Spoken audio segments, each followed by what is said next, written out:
I guess you can count one. I had to do a TED Talk, but I did do the TED Talk, which was good, but because of that stupid pandemic, it was virtual. So okay? Let's pivot to a TED Talk because now I have a lot more questions.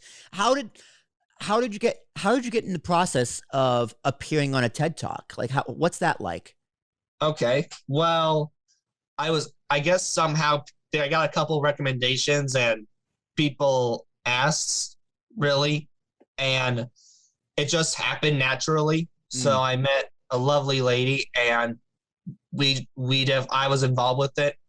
But the cool part is my mother expanded on it, and she's an eighth grade teacher. So some of her eighth graders had the honor of doing a TED Talk. And we got to see one of my amazing friends who showed up, and we didn't know. It was kind of a surprise. We saw a while back ago, met Simon Majumdar. He is like the host of like Cutthroat Kitchen. Well, not the host, but an Iron Chef judge on Cutthroat Kitchen, Guys Grocery Games. He's the bald guy. If you ever watch the Food Network shows, Okay. He appears on the Food Network a lot. But we surprised them as he came on, and he didn't watch the talks, but he got to talk to people for a little bit.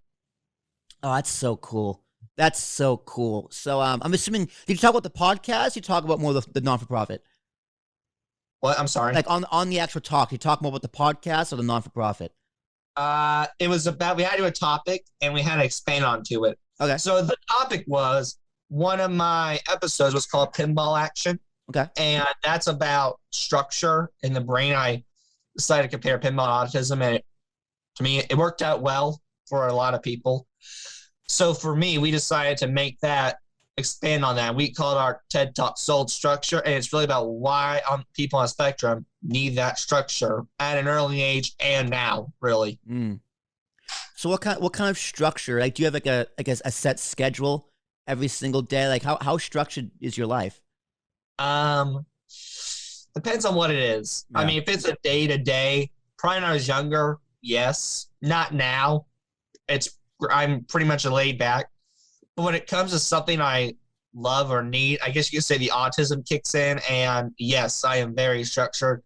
Like, I follow a very, very strict published schedule for my comfort and for my listeners as well, because it works out really well to know that they know what day the episode's coming out.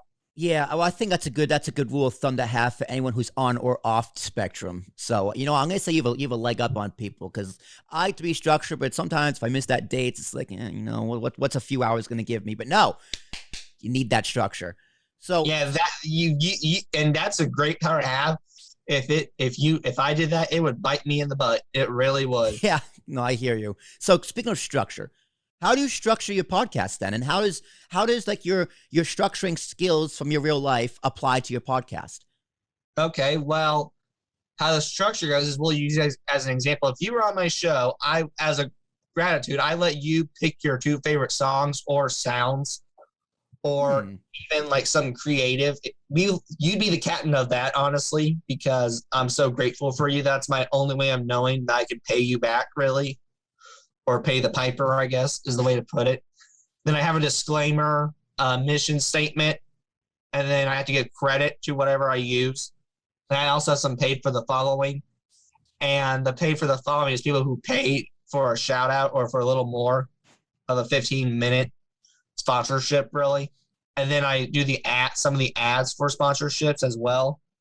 Then I also have like a thank you place where I like free people, where I thank them for allowing me to be on their show or for something else. And then whatever the topic is, we get into that, which it could be an autistic behavior, an interview, or just me having a fun time with an E, and that's entertainment.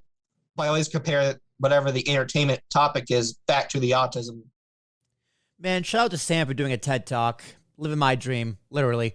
But that's the end of the clip. Ladies and gentlemen, thank you so much for watching.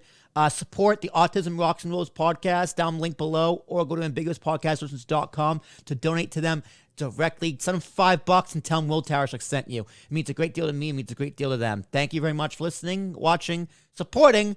We'll see you next time. Later.